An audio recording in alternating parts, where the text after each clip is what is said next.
voalohany moa zany a dia misaotra an'Andriamanitra isika no zao fahavelomana zay nomen'Andriamanitra antsika izao, ary misaotra an'Andriamanitra ihany koa no zao fahafahantsika manao fotoam-pivavahana amin'ny alalan'ny Facebook en direct izao ihany koa. Androany moa zany dia tsy mbola misokatra akory ny fiangonantsika Refy eto Andronakely, ary tsy hoe ny fiangonana Refy eto Andronakely ihany no tsy mbola misokatra, fa ny fiangonana Refy rehetra manerana any Madagasikara. Inona ny antony? Ny antony moa zany satria miandry isika, mbola miandry ny amin'izay tena hoe fanapa-kevitry ny mpitondra fanjakana, fa raha sitrapon'Andriamanitra dia amin'ny herin'ny androany dia hoenitsika ny fisian'izany fotoam-pivavahana iarahana izany, fa mbola ivory izahay mpitantana mpiandraikitra ato amin'izao fiangonana misy antsika izao. Apetrakintsika mpilatan'Andriamanitra daholo moa zany rehetrarehetra zany mba hotomombana tsaka sandavana ka ho fahasoavana ho antsika tokoa ny fotoam-pivavahana izay ho tanterantsika voalohany taorina zay confinement zay miainantsika teto Madagasikara izay. Misaotra an'Andriamanitra moa zany isika, araka nambarako teo fa na dia mbola nikatona ary ny varavaranatra ny fiangonana tsy nisy fotoam-pivavahana androany ho an'ny fiangonana Refy, dia afaka manao fotoam-pivavahana amin'ny alalan'ny Facebook isika, ka dia manentana anareo rehetra any amin'ny tokantrano misy anareo any izahay mba tena andray anjara tokoa ianareo amin'ny fotoam-pivavahana zay anentananay anareo avy ety amin'ny Fobe Refy Andronakely. Ataovy tahaka ny any am-piangonana ihany ianareo any an-tokantrano any manao fidiarana miaraka aminay ety anareo aty amin'ny Fobe anareo, manao vavaka miaraka aminay aty amin'ny Fobe anareo, miara-mamaky baiboly aminay aty amin'ny Fobe anareo. Zay rehetra anentananay anareo dia ataovy daholo, ary ataovy amin'ny fo, ary ataovy amin'ny finoana fanotontsika dia ombantsika sy hiaraka amintsika hatrany hatrany zany. Ny voninatrany ho an'Andriamanitra irery ihany. Mety ametraka fantaina ihany koa ngamy ianareo satria ny olona moa zany raha nanomboka androany ho an'ny fiangonana izay nanomboka fotoam-pivavahana androany dia manao kaso-bosy manao arotavy, dia hoe nahoana ary nareo mitsangana eo anoloana eo no tsy mba manao an'izany. Izay reto dia tsy misy olona avy any ivelany akory, fa mbola ao anatin'ny confinement zany izay izao, tsy misy olona avy any ivelany. Ame ohatra hoe ny vehivavy mitsangana eto an-kavana koa tsy zay mihira, tsy izy akory fa vinatovaviko zay miara-monina amin'ny ato an-trano ato, ny volaniny amin'ny vady ny volaniny, ny sakafo hoaniny amin'ny vady ny sakafo hoaniny, ny takizakio ny atao anilako, ohatra hoe ny zandrikely ato dia atao hoe ankizy tazaina ato an-trano. Ankizy moa no ilazana azy, ankizy tazaina ato an-trano, satria ankizy moa no ilazana azy na dia efa lehibe ary izy io fa lava volombava 17 taona, satria olona ato an-trano izy, zanaka tazaina ato an-trano, ny sakafo hoaniny amin'ny vady no hoaniny. Dia tsy afataka zany akeo ny ato zanaka mponampon'Andriamanitra ato an-trano izy miara-monina aminay ato, dia ato zany zay mbola miomboka ato zany dia zay mahatonga anay tsy manao kaso-bosy satria fiainana mianakavy ato mihitsy le izy. Dia zay mianakavy zany no hitarika zao fotoam-pivavahana zao ho anareo rehetra. Ny tena zany matsy nanao fanazavana kely an'izay mba ahafantaranareo hoe ho anareo izay tsy mahalala hoe iza mariny moa zany zay reto, tsy misy olona avy any ivelany zany zay mariny, fa izay ato an-trano ihany. Mino anefa fa hiasa ny tompo, hiasa amintsika rehetra tompo androany ao anaty fotoam-pivavahana en direct amin'ny alalan'ny Facebook ety, dia inonay fa ho sitrana ianareo izay marary any tokantrano any, ivany ny olana, isy famonjena magaga ohatra an'Andriamanitra eo amin'ny fiainanareo.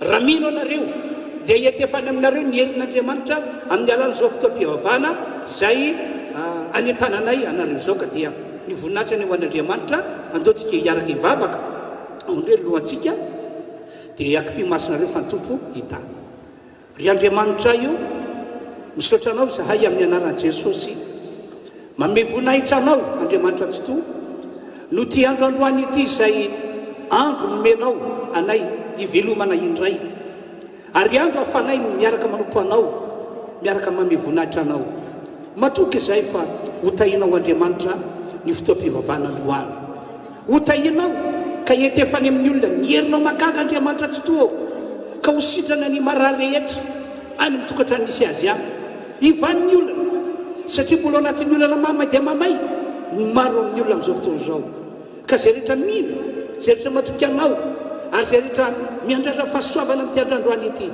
dia hovonjenao tokoa izy hovonjenao izy anao fakakany anao Andriamanitra ary tsofoko rano hotahina tokoa ty fotoam-pivavahana androany ity amin'ny anaran'i Jesosy no anaovako izao vavaka izao misaotra ray malala misaotra tompo amen anao hira anankitelo miaraka tsika amin'izao fotoana izao ka dia entaniny ianareo natokantrano ihany mba samy andray anjara hihira ho an'ny tompo hihira ho an'Andriamanitra tokoa ataovy amin'ny fonao manontolo aseho fa tena mangetaheta an'Andriamanitra anao aseho fa tena mitady an'Andriamanitra ianao eny ary tompoko roso ho amin'izay zantsika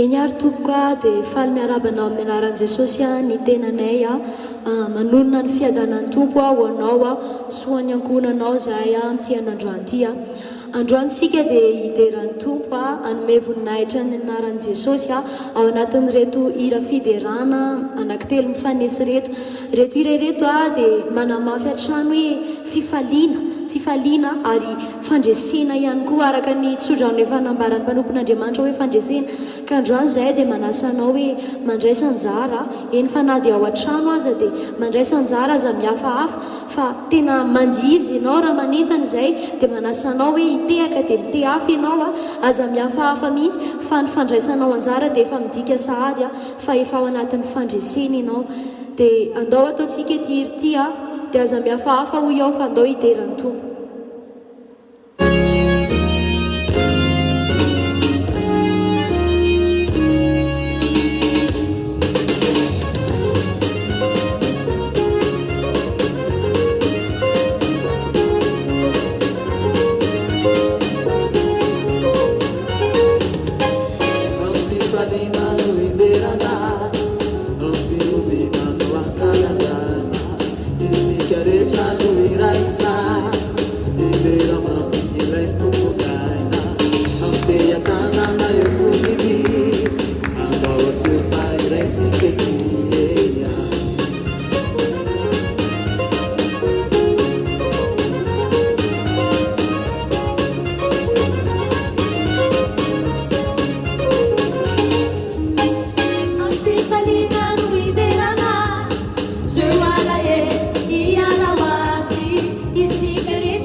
Ari sigainderana fiderana ilsiulan achanzay arituyecan nanjanimu ariniwa atuga sigainderana teya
dia amin'izao fotoan'izao indray zany isika rehetra izay manaraka an'izao fotoam-pivavahana amin'ny alalan'ny Facebook izao dia alokana fotoana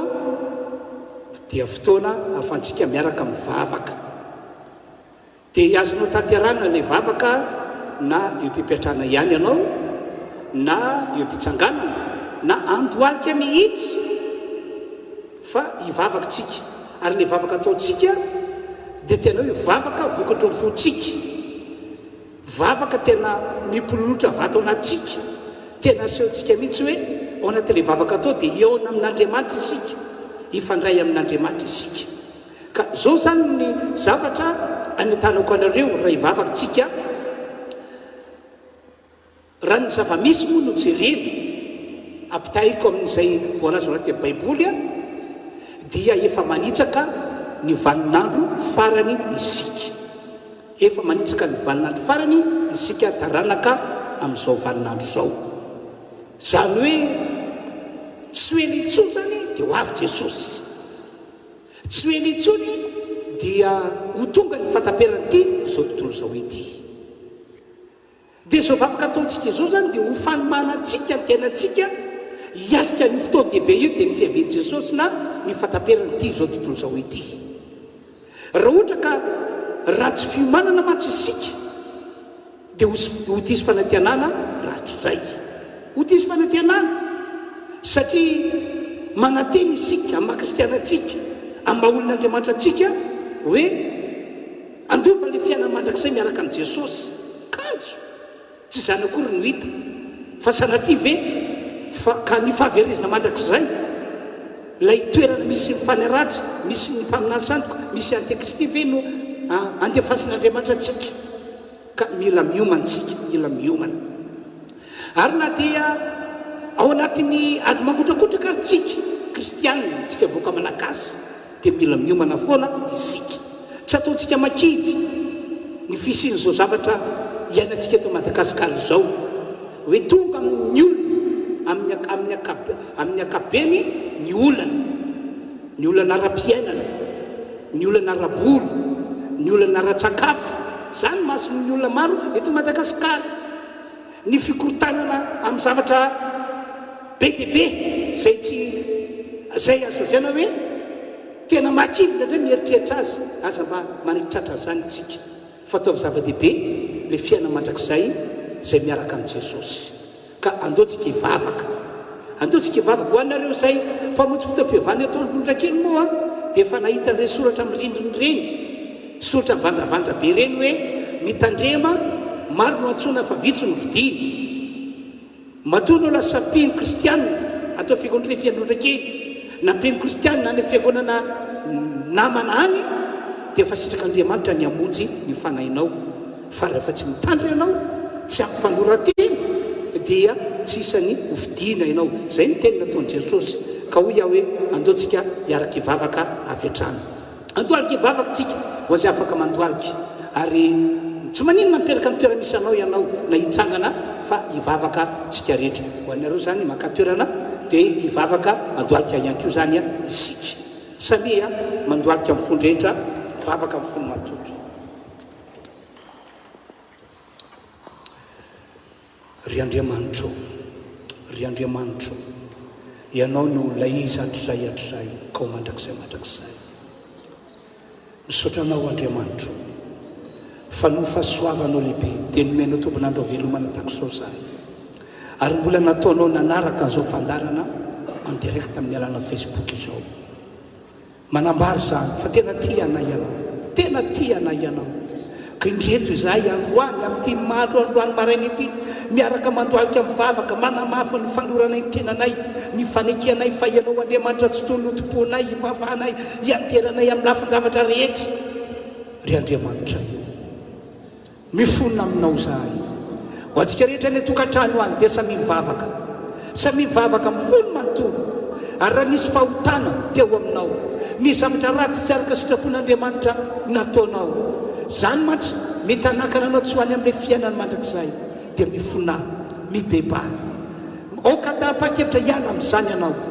mba afan'Andriamanitra mamela heloka, afan'Andriamanitra mamela fahatsonao, satria efa nalatsaka Andriamanitra andrano Jesosy entina mamela heloka, entina mamela fahatsontsika zanak'olombelona.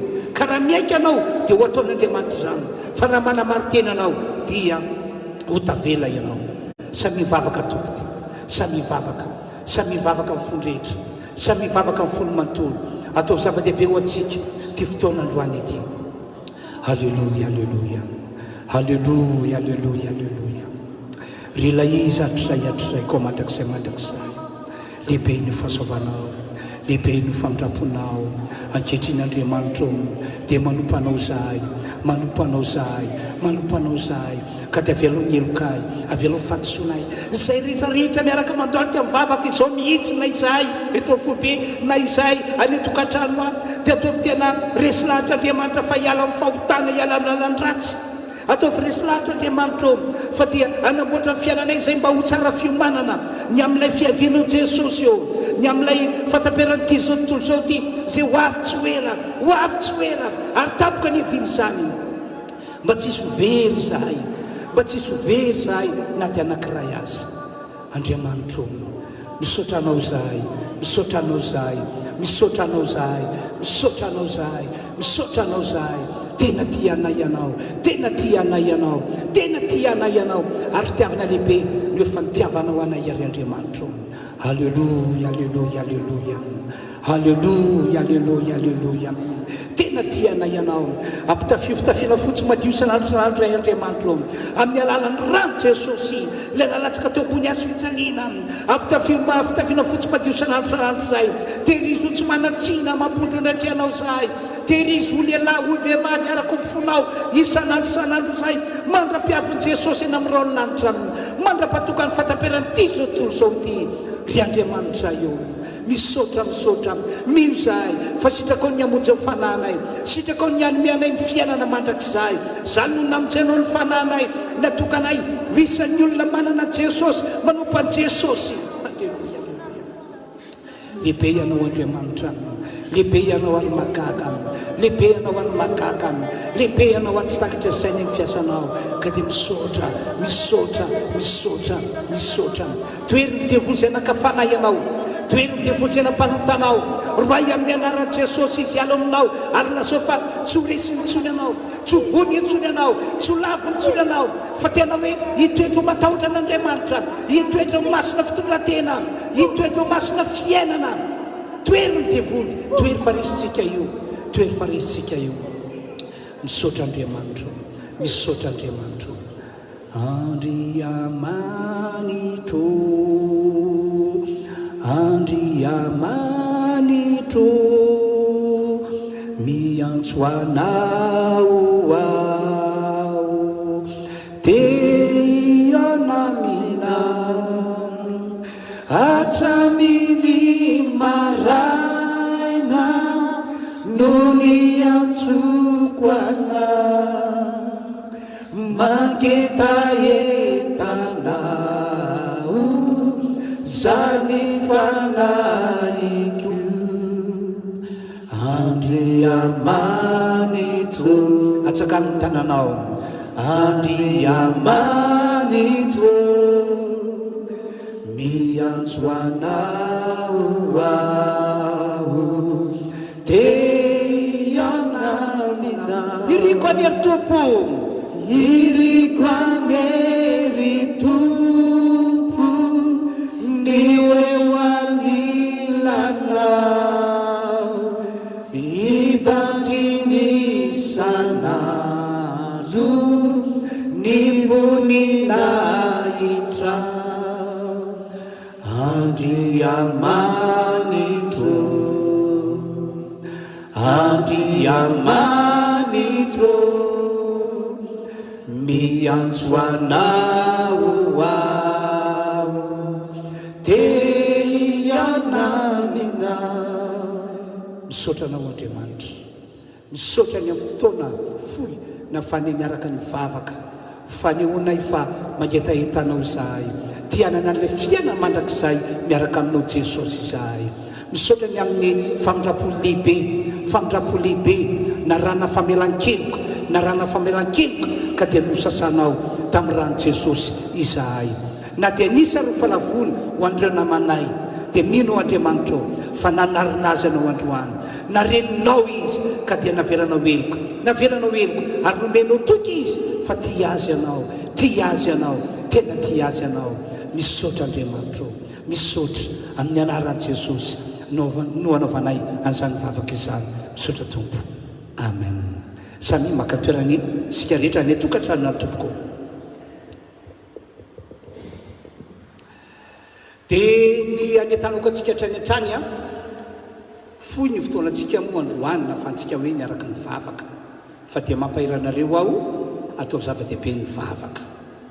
Mbola anatin'ny confinement moa zany a isika amin'izao fotoan'izao, dia hoy aho hoe raha ohatra ka tsy miasa any ianao, tsy mivoaka ny trano hitady vola, dia araroty manaova vavaka ianao ao an-tranao. Efa tongotra tompoky ny andro, tsy hoe la dia ho avy Jesosy, ilay farany ty anatsika kristiana, tsy hoe la dia farany ty zao tontolo zao ty, sanatry ve ka araka ilay fomba fiteny malagasy hoe Andriamanitra ty nanome fa balita tsy nambinina, hoe efa mba tonga amin'ny Jesosy ihany ianao, efa tonga isan'ny olon'Andriamanitra ihany ianao, kanefa ve sanatry ho very satria ratsy fiomanana, satria nanao tsirambina ny fanoran-tena, manaova vavaka isan'andro. Ny ariva moa zany a dia efa tsy afaka mivavaka, tsy afaka mivoaka ny trano ny olona, fa mihiboka ao an-tranao dia hoy aho hoe atao zava-dehibe ny fiainana ao an-tranao vavaka.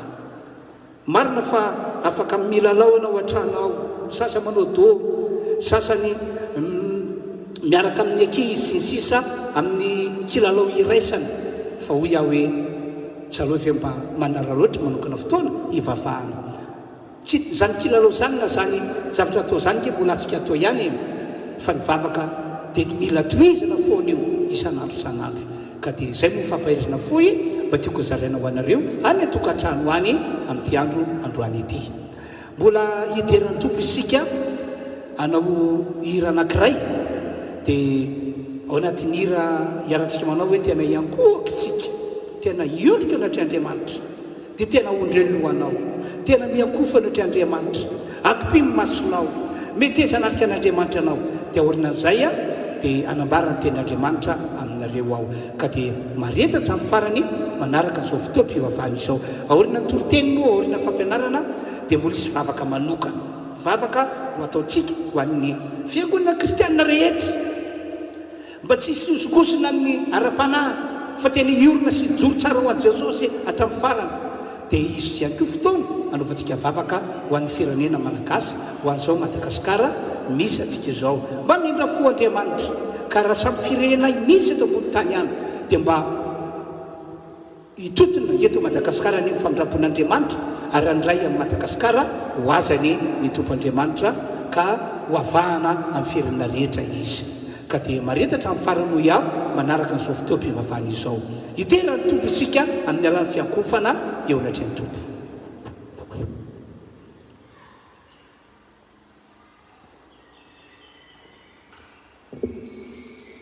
Thank you.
dia tonga amin'ny fotoana izay izarako ny tenin'Andriamanitra moa zany ny tenako amin'izao fotoana izao.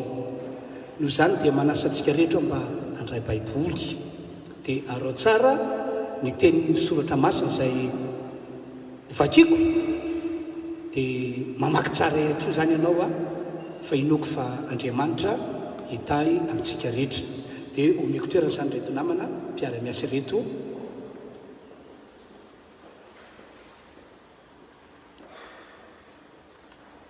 Sokafy ny baiboly ao amin'ny bokin'ny Daniela toko fahenina.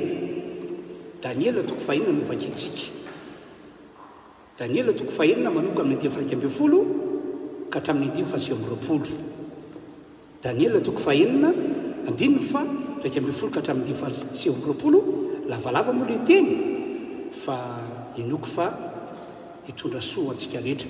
Dia zao zany teniko ao anatin'izao fotoam-pivavahana iarahantsika manotry ny izao ho anareo ny tokantrano dia afaka miasa mamonjy, mamaolana, manasitrana, manao fakagana ny tompandriamanitra.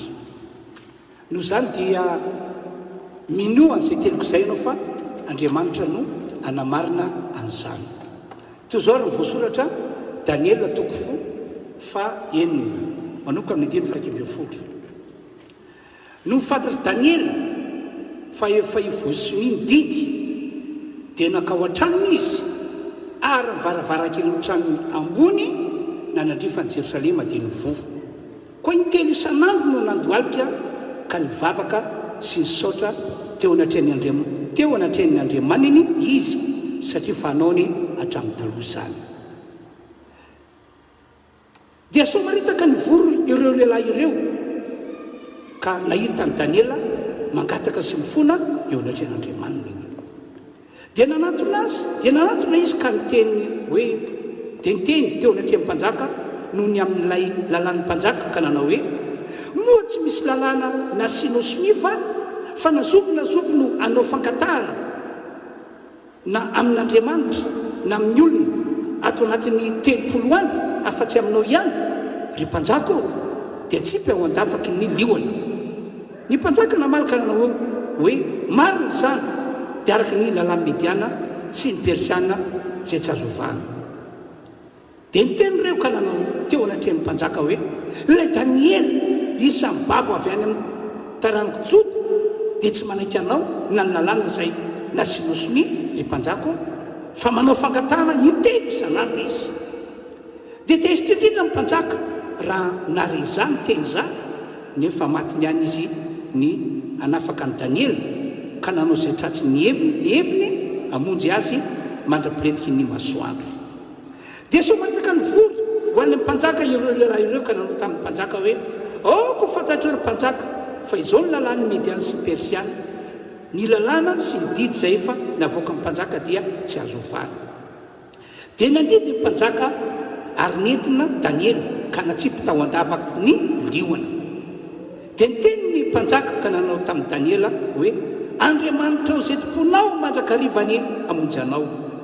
Ary nisy vato natampona ny vavalavaka ary ny mpanjaka nanomboka izany tamin'ny fanomboka-seny sy tamin'ny fanomboka-sen'ny Andrian-dany mba tsy hovana ny teny ny amin'ny Daniely. Dia nody tany andapa ny mpanjaka ary tsy nitendry anina mandritry ny alina sady tsy nisy zava-maneno nampidirina teo anatreny ary tsy nahita torimaso izy. Dia ny fomaraina koa ny mpanjaka ka nandeha faingana ho any amin'ny lavaky liona ary nitonga teo amin'ny lavaka izy dia niatso ny Daniela tamin'ny feo malahelo. Eny teny ny mpanjaka ka nanao tamin'ny Daniela hoe ry Daniela mpalompon'Andriamanitra velonao, moa Andriamanitra ao izay tomponao mandrakariva mavonjy anao amin'ny liona va?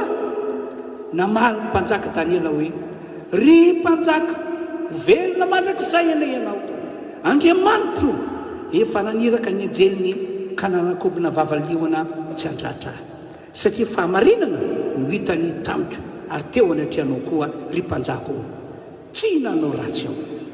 Dia fanindrindra ny mpanjaka ka nasainy nakarina avy tao andavaky Daniela, dia nakarina avy tao andavaky Daniela ary tsy hita nisy naratra izy satria nino an'Andriamanitra. Ary ny mpanjaka nadidy ka nentina ireo lehilahy ny apanga Daniela ireo dia natsipy tao andavaky liona izy mba nivady aman-janana ary liona nanakery taminy ka nanapatapaka ny taolana raha tsy mbola nipaka tamin'ny vody lavaka akory aza izy. Tamin'izany Darosy mpanjaka dia nanoratra ho amin'ny fokom-pirenena sy firenena sy ny samihafa fiteny rehetra izay monina ambony tany rehetra hoe hitombo any ny fiadananareo, manao lalàna aho mba mpivitan'ny olona sy tahorany io anatrehan'ny Andriamanitra Daniela raha fanjakako rehetra fa izy no Andriamanitra velona sady maharitra mandrakizay ny fanjakany tsy ho rava ary ny fanapahany aharitra hatramin'ny farany. Izy no mamonjy sy manafaka ary manao famantara sy fakakana any an-danitra sy ety an-tany ary izy no namonjy any Daniela ho afaka tamin'ny herin'ny liona. Ary zany Daniely zany dia nambinina tamin'ny nanjakany Dariosy sy tamin'ny nanjakany Kirosy Persiana. Mbola maki tenin'Andriamanitra ihany koa sika fa ato amin'ny liko andray toko fahavalambin'ny folo toy izao voasoratra manomboka amin'ny diny voalohany. Ary Jesosy nilaza fanoharana taminy fa tsy mety raha tsy mivavaka mandrakariva izy ka tsy reraka. Dia nanao hoe nisy mpitsara tao an-tanàna anankiray izay tsy natahotra an'Andriamanitra namena masolony ary nisy mpitondra tena tao amin'izany tanàna izany izay nakao amin'ny matetika ka nanao hoe omerariny aho amin'ilay manana ady amiko. Ary tsy nanaiky izy aloha fa rehefa afaka izany dia nanao anakapoa izy. Na dia tsy matahotra an'Andriamanitra aza aho sady tsy mena masolony mba omeko rariny ihany io mpitondra tena io fa manahirana izy fa ndray ho avy mandrakariva izy ka pasotra. Ary ny tompo eno zay lay mpitsara tsy marina fa Andriamanitra tsy hanome rariny olom-boafidiny va izay mitaraina amin'ny andro aman'alina ary mo hita rehetritra fa izy. Lasaiko aminareo fa omeny rariny faingana izy. avy amin'ny alalan'izay tenin'Andriamanitra, teny soratra masina no vakena izay zany no akantsika fampianarana amin'ity andro androany ity. Mino aho ary matoky aho fa iadefo any amintsika tsiraray avy isam-batan'olona any ny heriny izao tenin'Andriamanitra ambarako izao, ka anova ny tantaram-piainanao ratsy ho lasa tantaram-piainana sara tokoa, ary anafaka anao izay mitanodika mba hitraka sy ho feny fanantenana manoloana izao zava-misy eto amin'izao firenena malagasy misy antsika izao. Ny fampianarana entiko ho anareo androany moa dia fampianarana manambara fa miasa manao fagagana amin'ny olona zay manao ny vavaka ho zava-dehibe sy ho fiainana ny tompoandriamanitra tontolo. Ka ny tiako ambara zany amintsika rehetrarehetra zay manaraka zao fandarana amin'ny alala Facebook zao dia izao: mila manao vavaka isika, mila manao vavaka isanandro mihitsy isika, ahafan'Andriamanitra mitondra antsika ho amin'ny asa lehibe sy asa magaga mandritra fahavelomantsika eto ambony tany ity. Ampahafantariko anareo ary ametanako anareo mihitsy ity: raha ilay Andriamanitra zay namonjy sy nanao fagagana teo amin'ny Daniely, raha ilay Andriamanitra antsoina hoe Rain'i Jesosy Kristy, ray voalaza fa mpamerarina ny olona zay ny olom-boafidiny, raha izy no ekentsika ho Andriamanitra topoiny, ho Andriamanitra ivavahana, raha izy no ekentsika fa tena hivavaka aminy isika, hitondra ny entaentantsika aminy isika, dia azo antoka riavana malala fa aman'ny olana misy eo amin'ny fiainantsika io Andriamanitra io, anasitrana ny arentsika ihany koa io Andriamanitra io, anao fagagana eo amintsika ihany koa io Andriamanitra io, ary ny impossible maha olombelona ny olombelona dia tiako aminazy aminareo fa afaka ny ho possible ihany koa. Ary raha tsara ny tantaran'ny Daniely mba akatsika leso ho antsika vahoaka an'Andriamanitra amin'izao taonjato faraka amby roapolo taona arivo fahatelo izao. Ho an'ny Daniela tena resy lahatra izy, tena babo ny fony fa io Andriamanitra zay notompony sy nivavahana io, ino lay Andriamanitra tompony zao rehetra zao. Tena resy lahatra izy, tena babo ny fony fa io Andriamanitra notompony sy nivavahana io, ino lay Andriamanitra manam-pahefana amin'ny zavatra rehetra, ka raha miasa io Andriamanitra io dia tsapany hoe tsy misy matohatra, raha mihetsika io Andriamanitra io tena ninono hoe tsy misy mahasakana. Ary zany no antony natokany Daniela navita nanao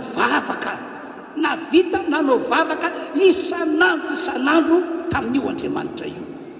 Tsy hoe olona tsy manan-katao akory izy, fa tena manan-katao, nanandraikitra lehibe mihitsy izy teo amin'ny fitondram-panjakana zay nanendry azy ho amin'izany andraikitra izany, fa izao nataony ho zava-dehibe ny vavaka, nataony ho fiainana ny vavaka. Dia tateoriana tsy napozina, tojolana tapoka izy.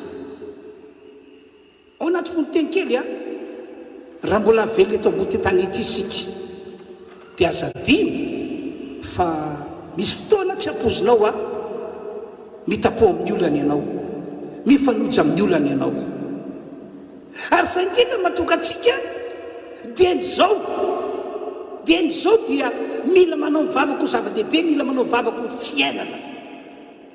Dia tojolana tapoka ary Daniely, fa izao zavatra nitranga, tsy niova mihitsy Daniely, tsy niova tamin'ny fanaony izy, tsy niova ny finoany sy ny fatokiny an'Andriamanitra izay notompony. Anika tsy niova ihany koa izy nanao le vavaka isanandro, ary tsy vitany hoe nanao le vavaka isanandro fotsiny Daniela, fa nanao an'le vavaka intelo isanandro, maray, ny atoandro ny arivo dia natokany Daniela nanaovana vavaka foana. Ry mpiany malalo, ry fiangonana kristianina, maniry aho amampanompon'Andriamanitra, maniry aho mba ho tonga tahaka ny Daniela isika amin'izao vaninandro misy antsika izao. Ary niriko tsy hoe isika kristianina ihany no iriko mba ho tonga tahaka ny Daniela, fa isika malagasy rehetra mihitsy dia iriko ho tonga tahaka ny Daniela. Ny olona tahaka ny Daniela ihany mantsy no azo antoka, ny olona manana fiainana tahaka fiainana Daniela ihany mantsy no azo antoka fa ofitsen'Andriamanitra izy raha ohatra ka tojolana tapoka. Ovan'Andriamanitra zavatra manahirana azy raha sendran'izany izy. Ny olona tonga tahaka ny Daniela ihany mantsy no azo antoka fa azo fanasitranana raha ohatra ka marary tsy sitra fanafody izy. Ny olona tahaka ny Daniela ihany mantsy ny olona azon'Andriamanitra anaovana fahagagana, azon'Andriamanitra anatanterana ty fomba fiteloko anankiray ty hoe ny impossible dia azon'Andriamanitra atao possible. Ka engany ka lay Andriamanitra notompony Daniela, ny vavan'ny Daniela no Andriamanitra ivavahantsika sy hotompontsika vahoaka malagasy. Engany ka lay Andriamanitra izay antsoiny Baiboly hoe Rain'i Jesosy Kristy, lay mpalome rarina, ny olombofidiny, engany ka izany ankoa no Andriamanitra tompontsika sy vavantsika vahoaka malagasy. Fa veriko ndray ilay tempotery aloha hoe azo antoka fa izay nataon'Andriamanitra tamin'ny Daniela dia ho ataon'Andriamanitra amintsika raha toka izany tokoa no Andriamanitra tompontsika sy vavantsika. Zava-misy anefa dia ity zavatra efa hitako ilay izy ary akeko fa ataonao marina. Maro amin'ny kristianina, maro amin'ny olon'Andriamanitra amin'izao vaninandro misy antsika izao no manompo an'Andriamanitra anjambany fotsiny ihany. Tena raha-baky teny, manompo an'Andriamanitra anjambany fotsiny ihany, manompo an'Andriamanitra izy, mivavaka izy, fa saingy tsy fantany hoe tataka ny ahoana moa ny hery sy ny fahefana ananany io Andriamanitra zay topoko sy ivavahako io. Anka manompo an'Andriamanitra le kristianina, le olon'Andriamanitra, fa saingy izy manompo an'Andriamanitra, mivavaka amin'Andriamanitra izy fa tsy manantena valina. Ny sasany ray azy amin'ireo kristianina na amin'ireo olon'Andriamanitra dia tena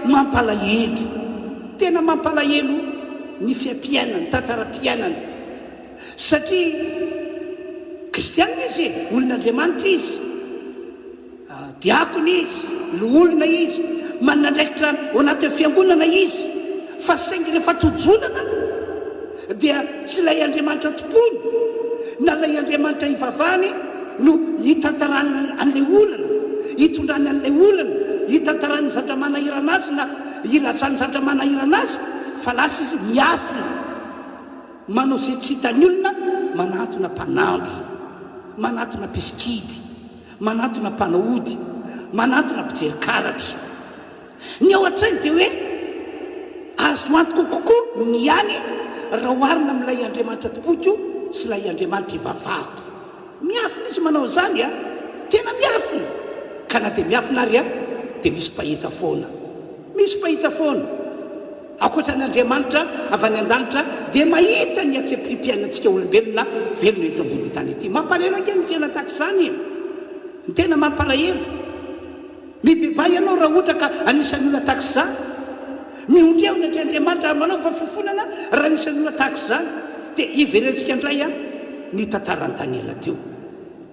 Araka voalasan'ny Baiboly a dia tsy mahamela ny olona mino sy matoky azy io Andriamanitra tsy to lay tompony Daniela sy ny vavan'ny Daniela io.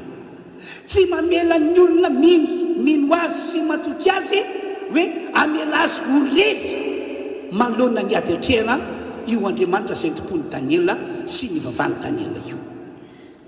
Ary tena toetra n'Andriamanitra mihitsy ty tantarako aminareo ity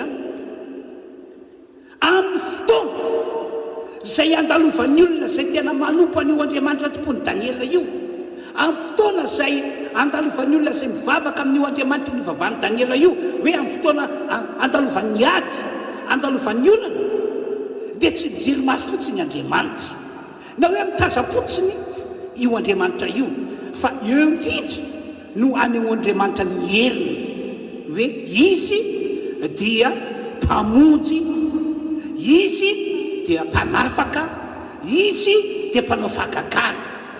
Ahoana no voalazany Salamo fahaenina amby fapolo, ataoko vakitsika andiny voalohany sy andiny faharoa. Andriamanitra no aro sy hery ho antsika, mpamonjy morazo indrindra amin'ny fahoriana izy. Koa izany no tsy atahorantsika na dia ho levona aza ny tany na mifindra ho ao anatin'ny ranomasina aza ny tendrombohitra, na andiny fahatelo, na mirondrona sy misamboaravara aza ny onjany ka miororo ny tendrombohitra no misafoakany. Ty mpanao salamo ity ihany koa dia tena resy lahatra, tena papo ny fony, fa lay Andriamanitra ny tompony Daniela, lay Andriamanitra ny vavany Daniela no niekeny ho Andriamanitra. Ary zany natonga azy navita ny teny, navita ny joro vavolombelona hoe inona moa zany ny natahorako, inona moa zany nampitepitepy ahy, inona moa zany nampanahy, fa ny Andriamanitra zay tompoko, ny Andriamanitra vavako zay natanoko atsika rehetra hoy izy dia mpamonjy morazo indrindra amin'ny fahoriana. Tena mpamonjy morazo indrindra amin'ny fahoriana, tena hoe akaiky, tena akaiky izy mitondra famonjena, mitondra vahaolana, mitondra fanafahana, raha ohatra ka tojo fahoriana ny olon'Andriamanitra, raha tojo fahoriana ny vahoakan'Andriamanitra. Zany zavatra niaina Daniela, ka androany amin'ny anaran'i Jesosy amonjy atsika tahaka ny namonjen'Andriamanitra ny Daniela ny io Andriamanitra zay tompontsika sy vavantsika io. Dia toy izao zany fandeha ny tantara kasika ny amin'ny Daniela. Tamin'ny fotoan'andro dia namoaka didy, namoaka lalàna ny mpanjaka, fa ao anatin'ilay volana dia tsy misy mahazo manao fangatahana na manao vavaka na miniza na miniza na amin'ilay Andriamanitra tsy toa azy ny olombelona, fa raha nao fangatahana, raha nao vavaka dia amin'ny mpanjaka ihany. Fa zay rehetra mandika an'izay lalàn'izay dia ho samborina, dia ho atsipy ao anaty lavaka misy liona. Zany hoe mendrika ny hofongorina tsy eto ambonin'ny tany izy. Dia araka lalàn'ny Mediana sy Persiana moa dia tsy azovana zay lalàn'izay. Fa Daniela kosa tantarain'ny Baiboly fa tsy nanao fangatana, nanao vavaka tamin'ny mpanjaka zany izy, zava-pady aminy zany, zavatra tsy fanao zany aminy, fa raha angataka izy, raha hivavaka izy dia amin'ilay Andriamanitra tsy toa, lay Andriamanitra tompony zao rehetra izao, dia lay Andriamanitra manana hery sy fahefana tena mahagaga tsy sakatresana maneritreritra, any izy no natao anao fangatahana sy anao vavaka. Dia nisy natsikaritra zay, dia nambarana tamin'ny mpanjaka, dia tsy maintsy nanapa-kevitra ny mpanjaka fa ho samborina izy dia tsy po anaty lavaka misy liona. Fa izao Daniela teo anatrehan'izany dia tsy niova mihitsy ny finao sy mifampiny an'Andriamanitra, tena fatany lalina tao anatiny ny heritry ny fahefany io Andriamanitra io, tena fatany lalina tao anatiny ny heritry ny fahefany io Andriamanitra zay nivavahany io. Dia zay natonga azy na dia efa voasiny ary ny didy dia tsy miova izy fa mbola mivavaka intelo isan'andro foana, satria zay ny fanaony hatramin'izay. Antoka vakitsika voasoratra Daniela toko fahaenina andiny faha-raika ambin'ny folo. Noho ny fatiny Daniela fa efa voasiny ny didy dia nakao an-tranony izy, ary nivaravaraka ny trano ambony nanandrefany Jerosalema, dia nivoa koa intelo isan'andro no nandoalika ka nivavaka sy nisaotra teo anatrehan'Andriamanitra izy, satria fanaony hatramin'ny taloha izany. Dia voasambotra ary Daniela, satria zay ny lalàn'ny Mediana sy Persiana, dia natsipy tao anaty lavaka misy liona. Akory riavana zava-magaga sy zavatra mahatalanjona fa teo indrindra no nasehoan'Andriamanitra hoe mpamonjy morazo indrindra amin'ny fahoriana izy. Teo indrindra no nanomporofony'Andriamanitra hoe tsy mamela ny olona mino ahy, tsy mamela ny olona matoky ahy hoe avelako rery zany sy manoloana ny olana misy, manoloana ny ady atrena, fa tsy maintsy mitrantsehatra mamonjy azy, tsy maintsy mitrantsehatra manao fahagagana amin'ny fiainana. Satria raha toetra ty Daniel ity dia tena nanompo ahy tamin'ny fony izy, ary ambony izany tiako be mihitsy le fiainany hoe isanandro zany dia mivavaka amin'ny foana izy, ary tsy vitany mivavaka amin'ny foana fa vitany hoe nanao vavaka maraina, atoandro, harivo. Dia entaniko tokoa ianareo, entaniko tokoa isika kristiana rehetra mba hanao fiaina tahaka izany, dia nitrantsehatra ary Andriamanitra mba hanao fahagagana. Nomporofon'Andriamanitra azy fa mpamonjy morazo indrindra amin'ny fahoriana izy. Dina ho ianao no nataon'Andriamanitra, na aniraka anjelin'Andriamanitra, mbola tsy tonga atao amin'ny lavaka misy liona akory Daniela, dia fa tonga ataon'ny anjely nanakobona vavan'ny liona mba tonga ny vavan'ny liona tsy hetsika andratra ny Daniela na hoe inana ny Daniela. Zany nge raha resaka hoe amin'ny maha-olombelona na impossible zany e. Fa rehefa Andriamanitra no mitrantsehatra, rehefa Andriamanitra no miasa, dia zava-magaga tsy sakatra saina tahaka izany no mitranga. Maniraka anjely Andriamanitra nanakobona vavan'ny liona mba tsy inana ny Daniela, mba tsy hamono hafaty an'ny Daniela. Dia aveo moa nieritreritra ny mpanjaka hoe tena namonjy an'ny Daniela tokoa ve zao Andriamanitra ny vavahany zao, zao Andriamanitra ny tompony zao no tetena tsy laitra nozogozonina mihitsy izy. Dia lasa mpanjaka nakany amin'ilay lavaka misy liona, dia niantsoantso teo izy, ry Daniela ô, namonjy anao ve ny Andriamanitra ny vavahanao? Ry Daniela ô, mbola velona ihany ve anao? Dia namaly Daniela, eny tompoko, eny mpanjaka ô, namonjy ihany ny Andriamanitra zay ny vavako. Tena namonjy ahy izy satria fantany aho, fantany ny fifandraisako aminy. Dia namonjy ahy izy, zao enina zao ny feoko. Taitra ny mpanjaka, gaga ny mpanjaka, dia nampiatsona ny olona, esorina ty lavaka misy liona ao Daniela, dia niesorina tao Daniela. Dia aveo indray rehefa niala tao Daniela dia jerena, tsisy naratra ny tenany, tsisy dina rambotra, tsisy dina kaitra, ary na nikatra tena kodiny ary tsisy lovotra. Resy lahatra ny mpanjaka, lay Andriamanitra ny vavahan'ny Daniela no tena Andriamanitra. Fa impossible ho mpanjaka hoe olona olombelona, olona mananaina atsipa anaty lavaka misy liona ka hoe tsy andratra azy ny liona. Impossible zany. Fa matonitra azy zany zavatra zany olona mpanjaka, dia satria tena nitrantsehatra tokoa ny Andriamanitra ty lalahy ity, namonjy nanao fahagagana teo amin'ny fiainana.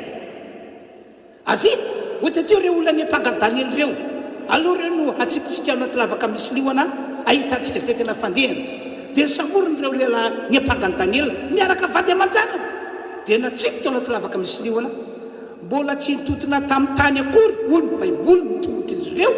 Dia avy hatrany dia tsamboatra ny liona rehetra, nandrapaka ny reolondreo ary dia maty ny reolondreo, ary tsy hoe maty fotsiny fa laniny tanteraka, tapatapaka hatramin'ny taolany hoy ny Baiboly. Teo zany mpanjaka vao tena niaiky, tena niaiky. Samy olombelona ihany raha na i Daniela na reto-reto, fa nanino Daniela no tsy nanina mihitsy tao anaty lavaka misy liona, fa nanino reto-reto no avy hatrany dia nohan'ny liona. Dia averiko indray moa le tempo teo hoe teo ny mpanjaka no tena niaiky hoe ny Andriamanitra zay notompony Daniela sy ny vavahan'ny Daniela dia Andriamanitra tena izy, tena Andriamanitra, tena Andriamanitra. Azafady tompoko, azafady ho antsika rehetra ny tokantrano a, sy narankely aloha. Misaotra tompoko, misaotra. Dia tena niaiky ny mpanjaka tamin'izany fotoana izany. Ary tsy vitany niaiky izy, fa nanao lalàna mihitsy ny mpanjaka, nanao lalàna. Ino tsara kely voasoratra ato amin'ny bokin'ny Daniela toko fa enina, andininy fa 7 manao lalàna aho mba hampivitan'ny olona sy atahorany eo anatren'ny Andriamanitra Daniela era fanjakako rehetra fa izy no Andriamanitra velona sady maharitra mandrakizay. Ny fanjakany tsy ho rava ary ny fanapahany haritra hatramin'ny farany. Izy no namonjy sy nanafaka ary manao famantarana sy fakakana any an-danitra sy ety an-tany. Ary izy no namonjy any Daniela ho afaka tamin'ny herin'ny liona. Riavana malala zay mandre azy ho afatra izao. Mila mijoro tsara ho an'Andriamanitra isika kristianina. Mila manao tena tsara ho an'Andriamanitra isika kristianina. Ary mila tena hoe inona rehefa fomba ilazako azy, tsy mirorosaina na misalasala mihitsy fa aoka hoe hetsika ho Andriamanitra tompony sy ho Andriamanitra ivavahana lay Andriamanitra no tompony Daniela sy lay Andriamanitra izay nambara amin'ny Baiboly hoe Rain'i Jesosy Kristy sady mpamonjy no razolina fahoriana no mpanome rariny ny olom-boafidiny izay mitarana aminy andro aman'alina. Raha ohatra ka nanapa-kevitsika fa izy tokoa no eketsika ho Andriamanitra ivavahana, raha hijoro tsara amin'izantsika vahoaka kristianina rehetra manera Madagasikara, dia inoko fa izy zavatra lehibe hitranga eto amin'ity firenena malagasy misy antsika ity. Ahoana moa no ahafan'Andriamanitra aneo ny maha-Andriamanitra azy eto amin'ity firenena ity raha ohatra ka tsika kristianina ary tsy mahatsapa akory hoe mpamonjy mora azo indrindra io Andriamanitra ivavahantsika io? Raha tsika kristianina no tsy mahatsapa hoe mpamaolana io Andriamanitra ivavahantsika io? Raha ohatra ka tsika kristianina no tsy mahatsapa hoe mpanafakakana io Andriamanitra ivavahantsika io? Ahoana moa no natokany namantsika mba hivavaka amin'Andriamanitra sy hanompan'Andriamanitra izay tompontsika? Zay mahatonga miteny hoe mijoro tsara, miorena tsara, saika isan'andro dia ataovy tena manana fifandraisana tsara amin'Andriamanitra isika. Saika isan'andro dia ataovy tena hoe ara-dalàna eo anatr'Andriamanitra fiainantsika amin'ny lafin-javatra rehetra, ary tsy amin'ny andro anankiray ihany fa mandritra fahavelomantsika eto ambony tany ity. Ary raha sanokika tojo ny olona dia tena asehoy amin'ny olona rehetra fa mino an'Andriamanitra anao ary matoka an'Andriamanitra izay tomponao sy ivavahanao ianao. Ary oka hiandrandra zavatra lehibe sy mahagaga avy amin'Andriamanitra tokoa. Fa rehefa miseho ny zavatra lehibe sy mahagaga dia ho babo mora foana ny olona. Rehefa tsy babonao tamin'ny alalany toroteny, tamin'ny alalany fijerony vavolombelona izy, dia ho babonao amin'ny alalany zavatra lehibe sy mahagaga izay ataon'Andriamanitra eo amin'ny fiainanao zany. Dia ny fantanina penaka angamba dia hoe ahoana zany no atao, zay angamba ilay tena lehibe indrindra, mba atsapantsika mpino kristianina, atsapantsika olon'Andriamanitra rehetra eto Madagasikara, atsapantsika hoe lasa manana finoana sy fatokena tahaka ny Daniela ihany koa isika. Ahoana no atao mba ho tonga amin'izany? Io nge tsy Daniela ihany no nana izay finoana sy fatokena an'Andriamanitra izay notompony sy nivavahana izay fa olona marobe. Anisan'izany zao Paoly apôstôly, izay natonga amin'ny Paoly ny tantara mijoro vavolombelona any amin'ny Timoty faharoa toko voalohany andiny faharoa ambin'ny folo any. Zao no tenin'ny Paoly apôstôly manao hoe fantatro izay inoko, fantatro izay inoko. Zay mihitsy ny tenin'ny Paoly apôstôly, fantatro izay inoko. Izy ke toy ny olona rehetra mba nandalo olana, mba nandalo ady, mba nandalo zavatra sarotra, mba nandalo zavatra manahirana, fa tsy hoe lalana fevohikazo foana akory hoe ny lalana ny zorany na misy ny antom-piainana. Fa izao ia nijoro Paoly apôstôly, zao ny teniny tsy azo zokozonina ozy izy, tsy azo zokozonina fa fantatro izay inoko, fantatro izay inoko. Zany hoe ilay toetra ny Daniela mihitsy no toetra ny nananana hoe matoky an'Andriamanitra aho, tena mino an'Andriamanitra izay tompoko sy ivavahako aho, tahaka izany mihitsy no nanan'i Paoly. Dia ahoana zany no atao hoe zay ka male tena lehibe indrindra ary andrandraintsika mba ho fantatra hoe ahoana no atao mba tonga atsika amin'ny maha-olon'Andriamanitra antsika, amin'ny maha-kristiana antsika tena hoe ino sy atoky tahaka ny Daniela na tahaka ny Paoly apôstôly. Ho an'ny Paoly apôstôly manokana moa, araka ny nambarany tonga tamin'izay finoana sy fatokiana lehibe zay izy satria nahazo fanambarana mivantana avy tamin'i Jesosy Kristy, avy tamin'Andriamanitra zay tompony sy ny vavahana. Nahazo fanambarana mivantana izy. Dia zay no nampitombo finoana, zay no natonga azy tena nanana fatokiana be an'Andriamanitra. Dia ahoana zany no atao? Sotra ny teny. Zao no tenin'ny Paoly apôstôly ato amin'ny bokin'ny Efesianina ato. Bokin'ny Efesianina, toko 7, 7 sy 4. Fa fanambarana no nampahafantaranay ny zava-niafina araka voasoratra tamin'ny teny fohifohy teo. Ary arak'izany raha mamaky anareo dia ho hainareo fantarina ny fahafantarako ny zava-niafina ny amin'ny Kristy. Izany hoe mba tongatsika fantatra mazava sy lalina zava-miafina ny amin'ny Jesosy Kristy, zava-miafina amin'io Andriamanitra io, mba hampatanjaka ny finoantsika, mba hampatanjaka ny fatokiantsika azy. Dia hoy Paoly apôstôly manao hoe mila mamaky an'izay voasoratra ianareo. Averiko fakina ilay teny. Ho ahy manokana Paoly dia fanambarana no nahafantarako zava-miafina araka ilay tantarako taminareo amin'ny epistily ity. Fa raha mamaky ianareo Paoly apôstôly, raha mandika epistily ity ianareo, dia ho hainareo fantarina ihany koa ny fahafantarako ny zava-miafina ny amin'ny Kristy Jesosy, zava-miafina ny amin'io Andriamanitra izay tompontsika sy vavantsika io. No zany zany dia manentana antsika rehetra hoe tiavy ty Baiboly ity, vakio ty Baiboly ity, diny ty Baiboly ity, fa ato Andriamanitra no miteny mikasika ny aminy, mikasika ny amin'ny Jesosy Kristy, mikasika ny amin'ny zavatra be dehibe. Ato izy no miteny. Ary za androany dia manamafy aminareo fa tena miteny ato mihitsy Andriamanitra azy zay lazainy dia marina sy tanteraka avokoa. Tsy hanao fampianarana lavabe mikasika amin'izany moa androany. Ka dia hoy aho hoe tiavy ny Baiboly, vakio ny Baiboly, dinio ny voasoratra, ary mino fa marina avokoa izay voalaza ato. Fa efa niteny Paoly apôstôly hoe raha mamaky anareo, raha mandika anareo, dia azonareo fantarina ihany koa izay zavatra nampahafantarin'Andriamanitra, ka ny fototra natonga ny finoko sy ny fatokiako tena natanjaka be mihitsy nandritra ny fahavelomako teto ambony tany. Zay zany torevitra omen'Andriamanitra atsika.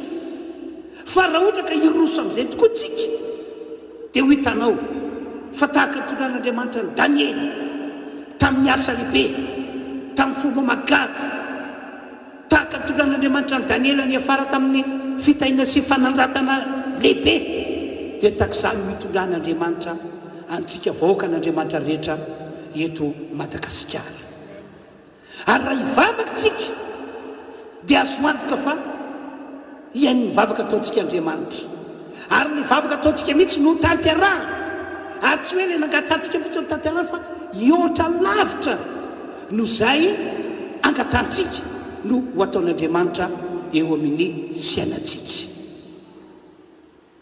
Farany rehefa avy eo tsika dia anao pratika an'ilay teny nataon'i Jesosy atao amin'ny Luka 20:20. Anao pratika isika. Zao mantsy ny teny nataon'i Jesosy, nanao fanoharana izy hoe nisy mpitsara tao amin'ny tanàna anankiray, mpitsara tsy matahotra an'Andriamanitra, mpitsara tsy mena masolona. Dia tao amin'ny tanàna io nisy vehivavy malahelo, vehivavy tondratena, vehivavy tsisy valeur izy raha eo alohan'ny mpiaramonina. Nanana problema nefa ty vehivavy ity araka fanoharana ataon'i Jesosy. Dia fantany hoe tsy misy mahavoavan'ny olana mahazo azy io. Dia nataony lasa izy nanantona an'ilay mpitsara, izay voasoratra hoe mpitsara tsy marina, mpitsara tsy matahotra an'Andriamanitra, mpitsara tsy mena masolona. Izany hoe tamin'izany vaninandro izany dia efa nisy natao mpitsara tsy marina, mpitsara tsy matahotra Andriamanitra, mpitsara tsy mena masolona. Ka tsy tokony ho gaga anao taranjona hoe misy an'izany eto Madagasikara, satria fahiny dia efa misy olona tahak'izany. Dia nanatona ny olona elampitsara io ity vehivavy ity araka fanoharana ataon'i Jesosy. Dia hoe nandondona izy, dia sokafana amin'ny varavarana, dia nampandroso le mpitsara. sady somary niavinavy nianjonanjona fa iny natadiavinao aninony ianao dia hoe andriamatompo tsara o miodrika eto anatrianao aho miokoko eto anatrianao aho maomery rariny aho amin'ilay manana ty any ko niavina vona le mpitsara tsy marina fotsiny izy ndo mivoaka omery rariny atompoko ndo mivoaka tsy mahita enkasy ndo mivoaka dia lasa le vehivavy mivoaka nga izy nandeha lavitra akory araka fanoharina ataony Jesosy fa ina nataony nihodikotina kely teo amin'ny manodididina teo izy dia niverena indray le mpitsara tsy marina mbola iverenako mpitsara tsy marina io dia nandondony izy teo le mpitsara hoe dia sokafana mbola izy ihany tesa le mpitsara finta ataonao asafa tompoko andriamatompo tsara omery rariny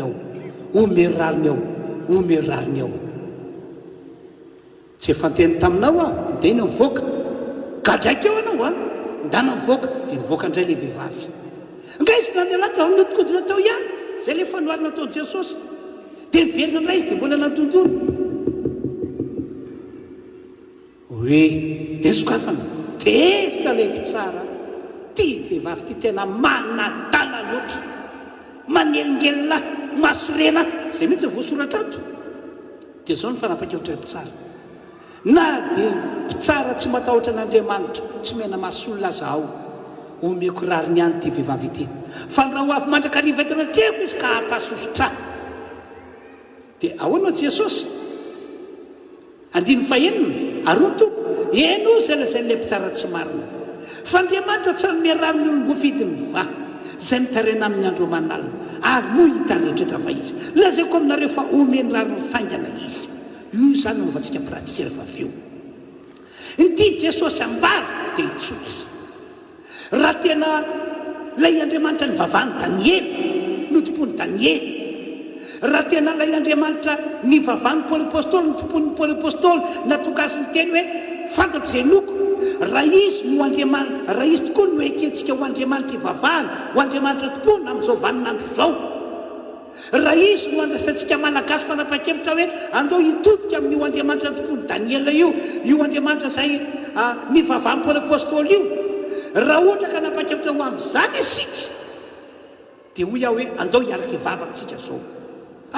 ivavakantsika zao inona ny olana misy ao fiainanao inona ny zavatra sarotra andalovanao inona ny zavatra tena manakorotana ny atodonao amin'izao fotoana izao inona le izy andao hiaraka ivavaka isika fa zay ny tiany Jesosy ambara hoe rehefa nivavaka anao teo aloha ka tsy mbola nazy valimbavaka mbola tohizo raha nivavaka ihany tsy mbola nazy valimbavaka tohizo fa Andriamanitra tsy hanome rariny olom-boafidiny va zay mitaraina amin'ny andro aman'alina ary moa hitarehetrehtra va izy lazaiko aminareo Jesosy fa omeny rariny faingana izy androany a hitsodrano anareo aho zay anao pratika an'io teny nataony Jesosy io hoe hitondra an'ilay olana hitondra an'ilay manahirana hitondra an'ilay zavatra sarotra hitondra an'ilay ady eo andratry Andriamanitra olana nge zao ohatrantsika malagasy zao e ady nge zao ohatrantsika malagasy zao e ary rehefa nambarako amintsika ombieny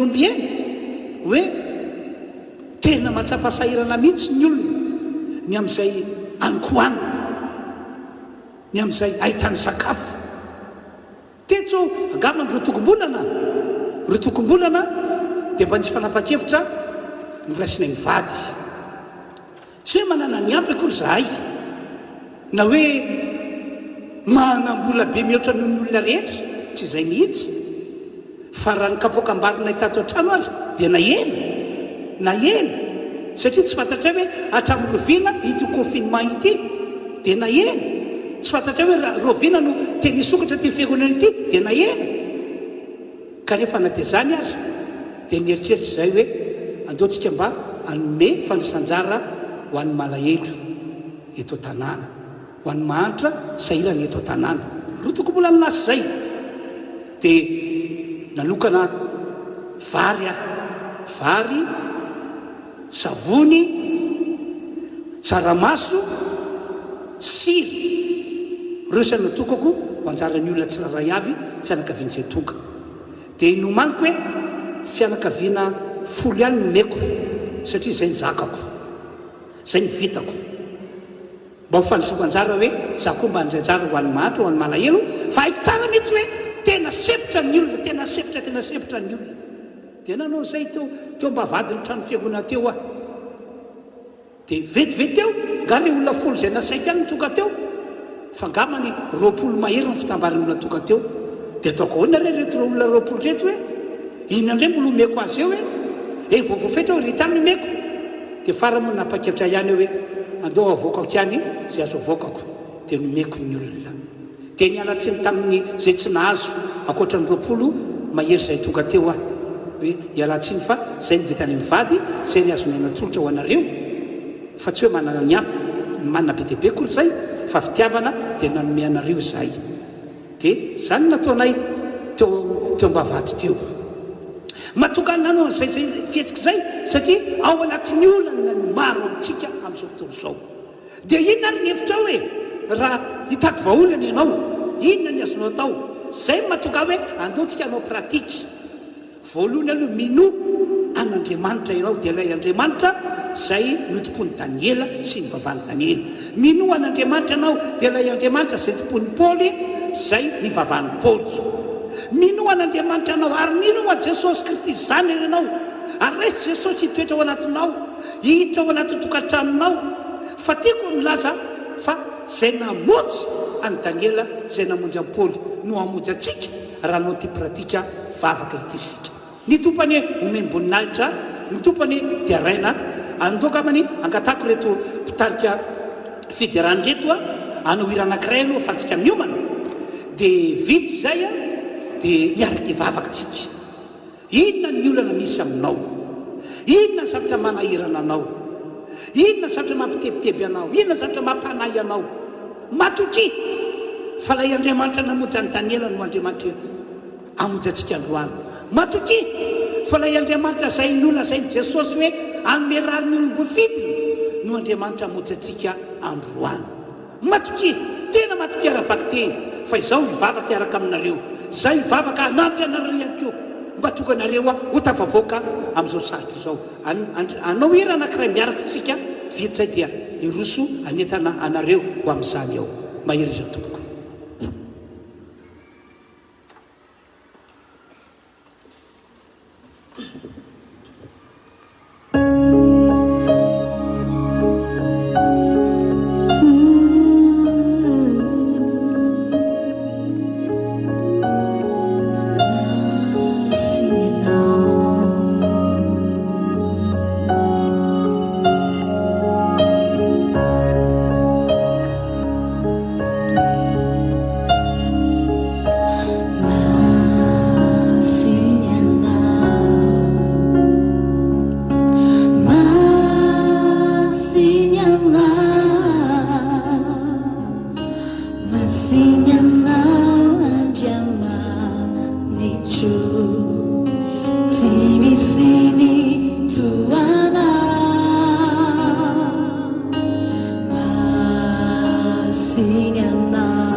Sinyana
tulisa sini urarandi yerina sabawari rechamana ikiana famasinyana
dia amin'izao fotoan'izao zany a andaontsika hivavaka mitsangana amin'ny toerana misy antsika rehetra isika any an-tokantrano any dia andeo itsika hivavaka nao fampiarana no pratika n'ilay fanoharana ataon'i Jesosy hoe hitondra ny zavatra manahirana antsika ny olana maso antsika ny ady atrehantsika eo ny atrehan'Andriamanitra isika ary mino sy matokianao fa Jesosy no efa niteny fa Andriamanitra ivavahantsika sy itipotsika io dia Andriamanitra manome rariny ny olombofidiny izay mitaraina aminy andro amanalina izy mety efa nentinao teo ohatra Andriamanitra ihany tamin'ny alana vavaka io zavatra manahirana hoentinao androany io fa zay mihitsy le fampiarana vezivezy tao amin'le mpitsara tsy marina foana le olona dia tamin'ny farany nanapa-kevitra ihany le mpitsara fa na dia olona tsy matahotra n'Andriamanitra aza izy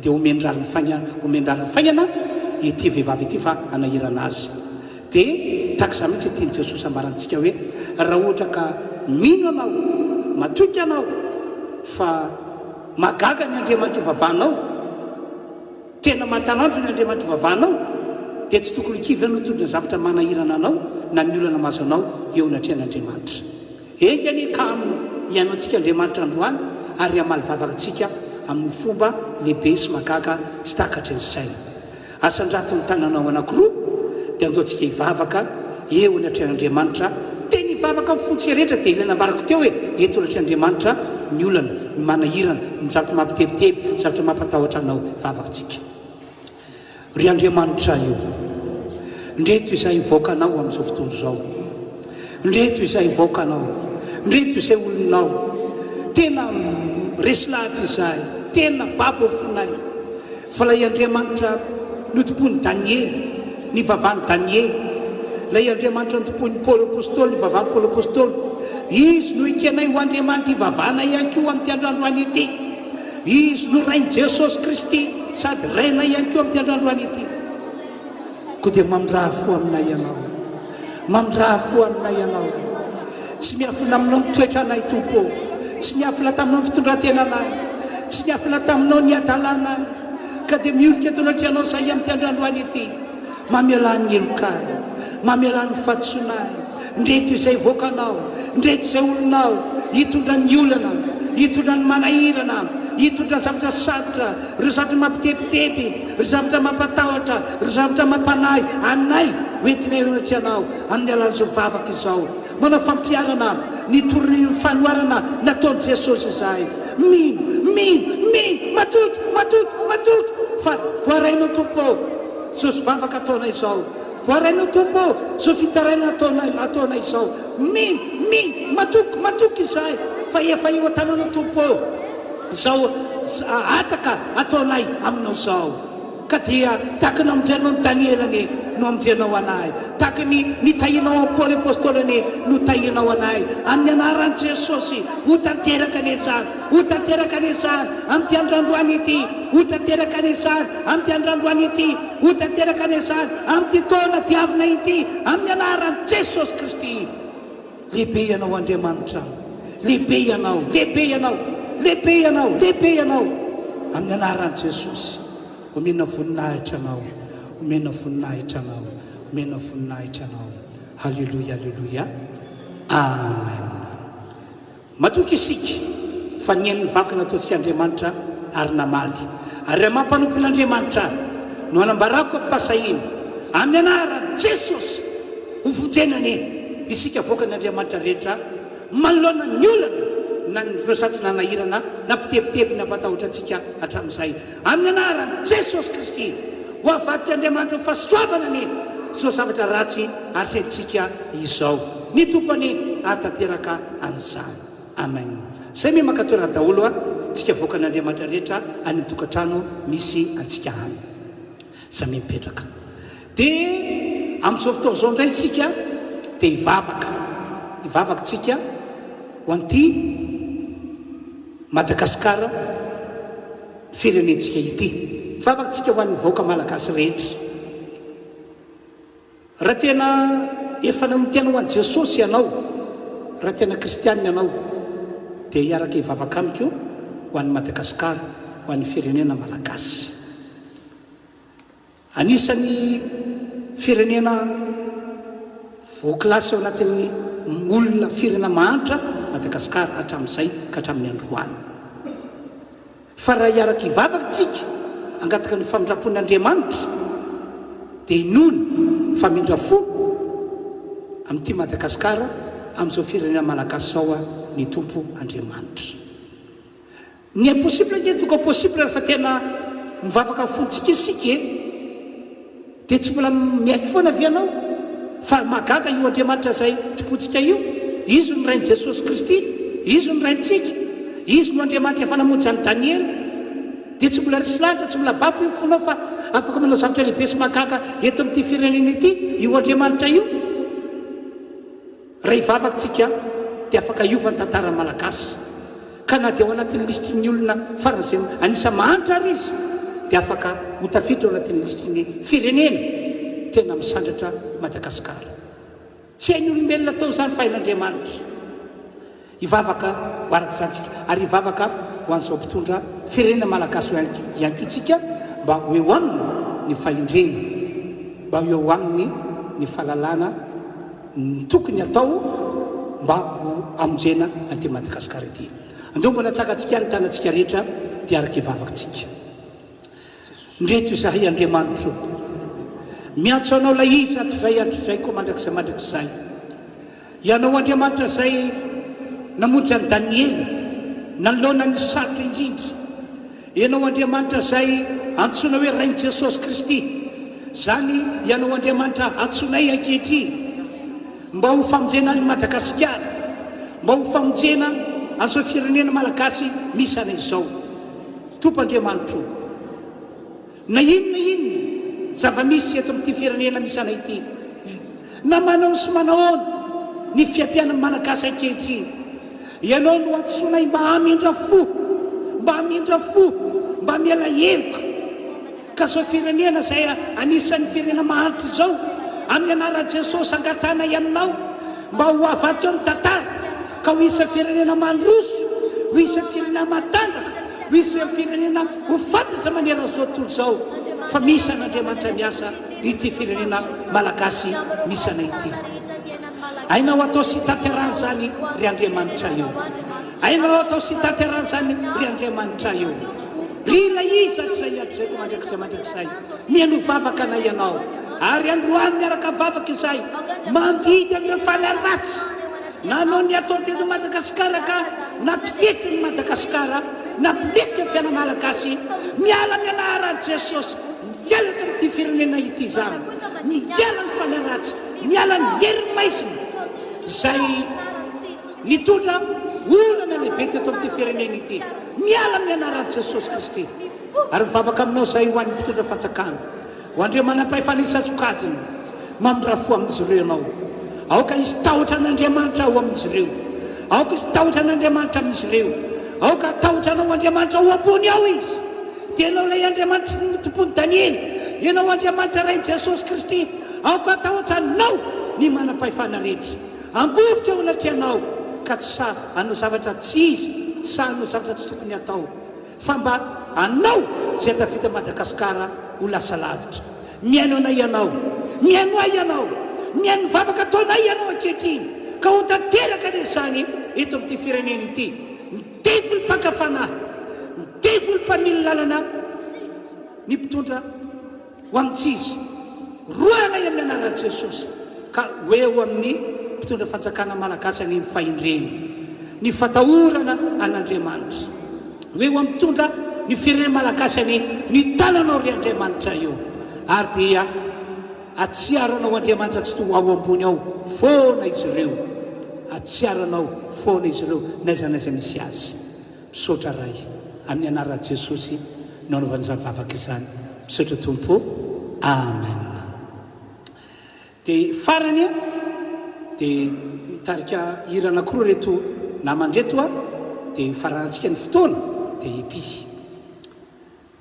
Ho anareo vahoaka kristianina rehetra, eny ho antsika malagasy ray matoldro, matokia anareo fa zao Madagasikara zao firenena malagasy zao tsy voazao akory, tsy voazao amin'ny fotoana nisin'ny aretina koronavirus zao ihany akory, no efa nentina taonatry Andriamanitra Madagasikara, no efa nentina amambavaka taon'Andriamanitra ty firenena ity, fa efa ela, efa tiana ela, efa tiana ela. Ary ho any manokana dia tsy manaiky resiny zavatra ratsy hita masonay zay, na resiny zavatra ratsy entsofinay, na resiny zavatra ratsy efa miatra eto Madagasikara, fa ny finoanay dia hoe Madagasikara an Jesosy ary Jesosy any Madagasikara.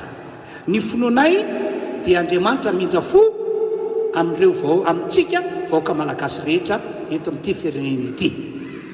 Ary ankoatran'izany dia tamin'ny fiandohan'ity taona ity marobe ny mpanompon'ny Andriamanitra tahaka anay, no efa nitsodrano ny kristianina rehetra, nitsodrano any Madagasikara, nitsodrano ny vahoaka malagasy.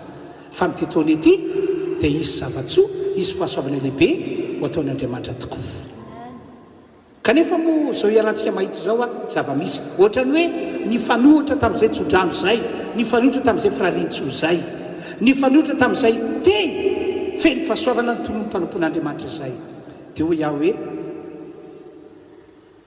tsy atao makivy ny fisehoan'izany, ny fisian'izany satria efa haiko loatra ny voalaza baiboly, fa mialohan'ny tena anehoan'Andriamanitra ny fahasoavana lehibe dia mitsapa toetra izy aloha, mizaha toetra izy aloha. Ohatrany hoe avel'Andriamanitra anao ny ataony aloha ny devoly, hitsapan'Andriamanitra ny olona hoe atraiza ny fiorenan'ny finoan'ny olona, atraiza ny fatokian'ny olona ay sy ny fatokian'ny olona andro teny sy ireo tsodrano natao mpanompon'Andriamanitra mpanompoko azy ireo tamin'ny androany taona. Mino aho fa hifarana tsy ho ela zao ady hatrehantsika izao, ka dia isolo ale fahasoavana miraradraraka eto amin'ity firenena malagasy misy antsika ity. Mino aho fa tena zavatra lehibe sy makaka hitranga eto firenena ka ho antsika vahoaka kristianina aza mirorosaina, na kristianina atao amin'ny refia nareo, na kristianina amin'ny fiangonana rahavavy ihany, aza mirorosaina inona tsodrany efa natao mpanompon'andriamanitra anareo, inona tsodrany efa nataon'ny paster anareo inona ny tenina loka vavana minoa zany matoky an'izany fa ny tompo amoaka atsika amin'ny sarotra indrindra ka isandratra ity firenena malagasy ity. Zay ny teniko ka dia tompany atateraka izany eto amin'ity firenena misy atsika ity. Irana korona ataontsika vitanira dia marana fotoana amin'ny alalany vavaka mitenako izany tompoko.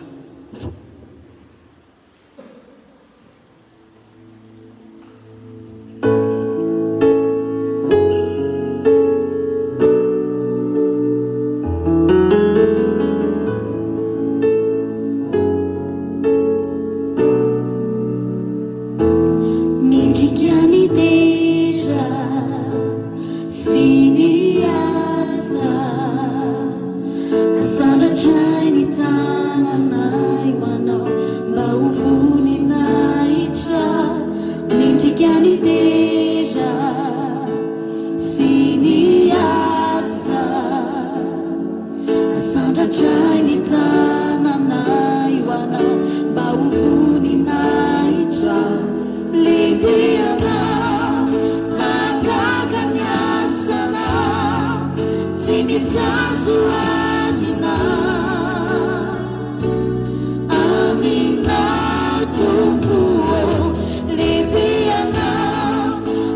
toy ianao Jesosy io.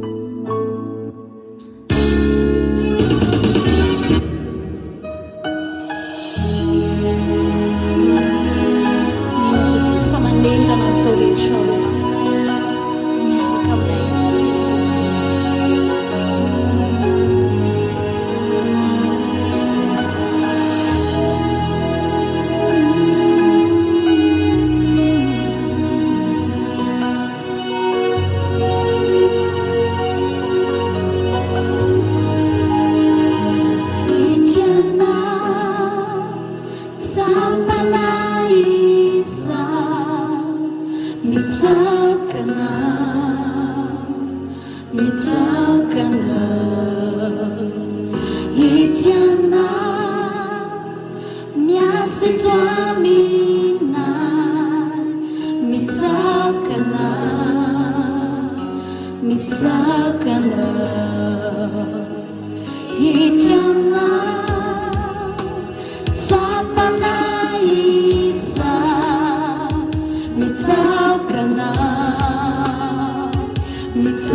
Melohany anaovako vavaka sy fisaorana an'Andriamanitra tsodrano atao antsika rehetra dia tahaka izao zany ny filazana ho antsika rehetra ny tokantrano any. Raha sitrapon'Andriamanitra dia hivory izay mpiandraikitra izay mpanompon'Andriamanitra andinika ny amin'izay tokony atao rehetra mikasika ny amin'ny fanokafantsika ny fiangonana sy ny fitaom-pivavahana izay hoeverina hoe ho tanterahana amin'ny herin'ny androany fa dia aperak-pilatana tombo daholo moa zany rehetrarehetra zany fa izay ny faniriany tena izay ny fikasan'ny tena fa ny antsika moa no tena zava-dehibe dia hoe ahoana fitarihan'ny tompo ahoana no fitondran'Andriamanitra dia hoe nareo miandalana eny satria isy fomba fiasa ho ataonay mpanompon'Andriamanitra sy mpiandraikitra entina manamafy ny fisin'izay fitaom-pivavahana izay raha toka izay tokoa no irosontsika fa ny teniko anankiray nefa dia misaotra n'Andriamanitra foana tsika misaotra n'Andriamanitra foana fa enina amin'ny andro alady moa ny andro androany tsy nisy fitaom-pivavahana teto amin'ny fiangonana Refy Androndrakely na tamin'ny fiangonana Refy Namantsika.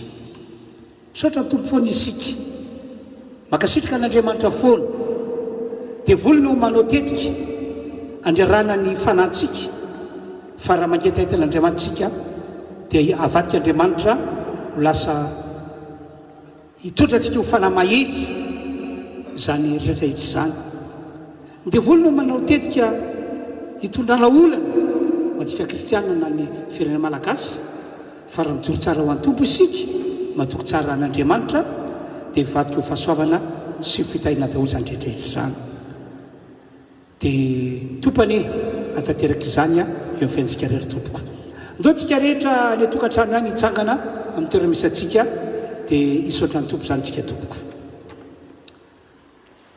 Ry tompo'Andriamanitra eo vita somatsara ny fitaom-pivavahana tamin'ity androandroany ity no tanterana tamin'ny alala zao Facebook izao ko amin'izao fotoana izao aza Andriamanitra tsy toa dia misaotra anao zahay makasitraka anao zahay fa afaka nanompo anao tokoa ny vahoaka anao ary na dia ireo namanay izay tsy afaka nanaraka en direct Facebook azy dia nonay Andriamanitra fa misy hevitra hiveranao azy reny ka tsy hitan'olika mihitsy renyreny fa hitraka foana ahery foana satria fa nampidirinao anatin'ny lisitry ny olona mendrika ny vonjeny mendrika nomena ny fiainana mandrakizay. Ry Andriamanitra io hivory izay mpanomponao amin'ny herinandro-ambony iny andinika sy andalina ny amin'izay tokony ataonay ny amin'ny fanokafana fiangonana isy ny fitaom-pivavahana iraisana ko dia omeo saina izahay tahio izahay ary ampio izahay Andriamanitra ary ny fiangonanao dia ho mora lamina raha isokatra ny fiangonana ka nao fitaom-pivavahana izahay ainao tanterahany zany zavatra angatahako izany ary amin'izao famaranako izao dia hitondra tsodrano aho amin'ny anaran'i Jesosy Kristy ny tompo Andriamanitra tsy toa le rain'i Jesosy Kristy izany no atsotra amin'ny tanany dia ny tanany mahery amin'izao vahoaka an'Andriamanitra rehetra misy eto Madagasikara sy any ivelany Madagasikara izao izany andray an-tanana feno an'izao firenena malagasy izao ka hosoa ny fiaina malagasy aoriana kely ao ny tena sy ny atsara ny voninahitra dia atolotra ho an'Andriamanitra ray zanaka ary fanahy masina amen. Dia farany angambany na dia misokatra ary ny fiangonantsika dia ho alefa Facebook en direct foana ny fitaom-pivavahana izay tanterantsika eto amin'ity fiangonana Refy Androndrakely ity satria tsapako hoe nilain'ny olona be dia be le izy ho an'ny olona ataoko hoe tsy atao fiangonana Refy reo olona izay ivelan'ny tanàn'Antananarivo any amin'ny faritany ary indrindraindrindra reo olona izay any ampitan-dranomasina tena be dia be mihitsy ao ny zareo à la Réunion la France any amin'ny firenena Eropa ny tena navarina azy a hatrany amin'ireny firenena tahaka ny hoe Koweït, Liban, maro n'ireny no manaraka ny fitaom-pivavahana en direct amin'ny alalan'ny Facebook. Ao ireo olona aty Afrika azy a, aty Afrika hoe ary misy malagasy any Afrika dia mandefa filazana aty amiko ity zareo mandefa mail misaotra makasitraka ary mangataka hoe toy izy pasteur fa iza moa nampahiranay aty tany-lavitra aty a mba tia andre feona malagasy zay a mba tia hanaraka fitaom-pivavahana teny malagasy zahay dia hitako hoe misaotra anao Andriamanitra fa nisy ny confinement fa raha tsisy ny confinement misaotra anao fa nikatona ny fiangonana nentry ny alady vitsivitsy raha tsisy zany dia tsy nanao zao Facebook en direct zao aho zao fantatro hoe ilaina zany le izy a ka dia raha sitrapony tompo zany dia mitio foana zany zao na dia misokatra ary a ny fiangonantsika zany akory tsy milaza hoe halleloia na tsy makany am-piangonana ary a fantatrany foana etako faliana dia afaka manaraka fitaom-pivavahana zay menakava etsainy mihiry tsy mety aza mafony fiara-miango no ny baiboly mila mamonjy trano fiangonana trano fivavahana ianao manompo ny tompo zay ny marina ho an'izay tsy afaka rehefa tsy vidiny zay zany tompoko filazana fa dia manao velomanareo a izay mpanompon'Andriamanitra nitarika fotoana teto veloma tompoko samy tain'Andriamanitra daholo tsika rehetra dia mirariratsika samy azo tomana daholo